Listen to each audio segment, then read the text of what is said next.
Hi there, Dr. Paul Donovan here to share with you something about the stages of team development. Now, why do we even want to know about the stages of team development? Because it really helps if teams know, are we growing? Are we developing? Is our capability expanding? Well, if you Google up stages of team development, I want to promise you'll get flooded with one model. And that model was first articulated in 1965 by Tuckman. And I bet many of you who are watching this video know it.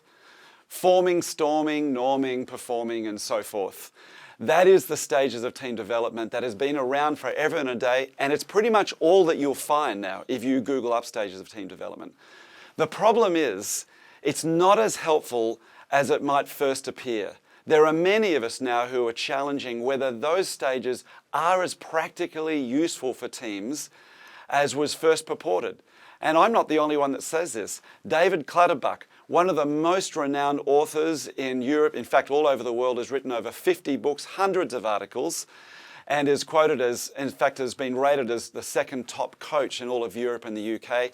He likewise says he does not believe that that 4 stages model is very helpful when coming to deal with real teams and identifying the stages that they really go through.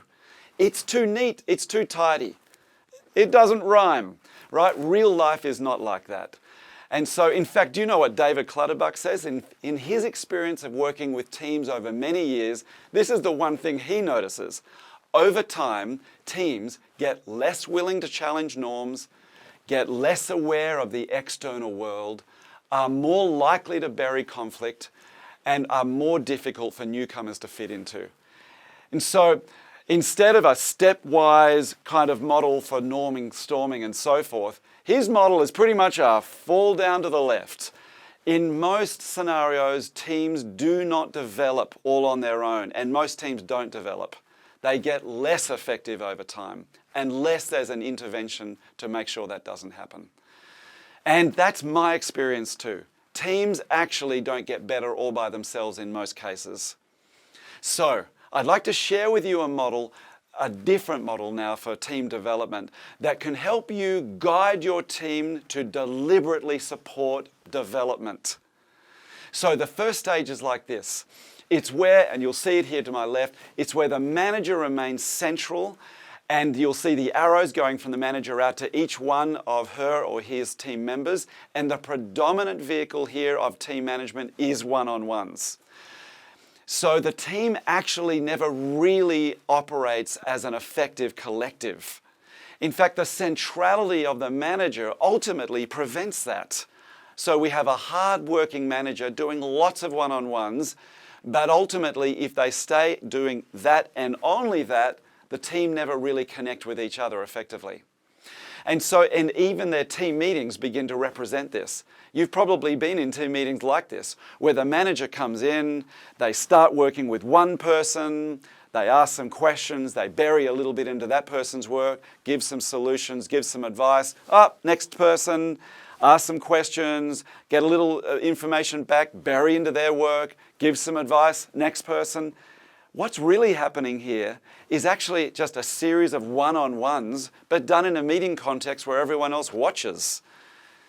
That is actually how most team meetings are working, and we know this because we've had feedback from clients now for 20 years on this.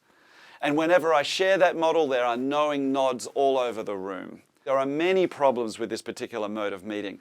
One of them is the manager leaves generally feeling like they've done a great job. Wow, I worked my tail off, I gave all this advice.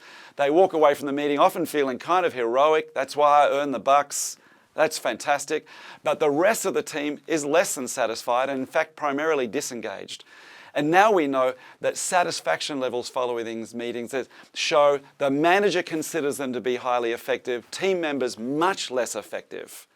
So there's a great gap because the manager's been working hard, but the team members really haven't. They're only engaged when the manager's focus is upon them.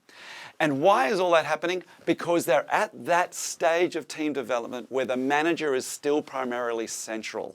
What's the next stage of development for team? If your team develops, this is what happens. The manager actually finds their place in the circle with the team, and supports a new and exciting conversation with that whole collective of the team. It's an entirely different dynamic. When the manager takes up that position, that team is now ready to identify and solve important problems. So what becomes central in that team is no longer the manager is the central part, it's the purpose of the team. The purpose is central in that circle. The manager holds the space and provides a place for this team to work and identify and solve problems. So when they get together, they get to really roll up their sleeves and do work. Not just share with their boss, try to impress them, and then wait till the attention goes to the next person. These are much more engaging meetings. And the stage of team development you are will have very far-reaching implications on the kind of meetings your teams will ultimately experience. So this is exciting, and in real life, most of my work with teams is about supporting them to move from stage 1 to stage 2. And it's exciting work, teams that can become purpose-orientated. So finally, stage 3, I'll say just a few words on this stage.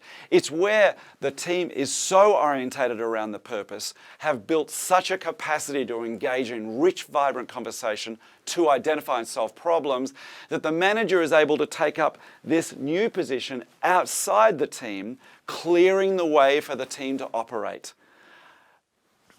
Building relationship with external stakeholders, providing the resources for the team, so that team is truly humming. So I want to remind you, this is a transcend and include model. That means it's not that the manager no longer does one-on-ones. They do that in stage 1. When they move to stage 2, they continue that, but they bring a new level of capacity to that team to work collectively around a shared purpose. And likewise, when they move to stage 3, they include stage 2 and then move to stage 3 with some increased capability. This is how teams develop if they do develop. Most teams stall, but your team can develop. And if they do, you will unlock extraordinary potential. Because in most teams, the individuals are way over-challenged, but the collective is completely under-challenged. The collective hardly ever gets engaged. Stage 2 is where that really begins.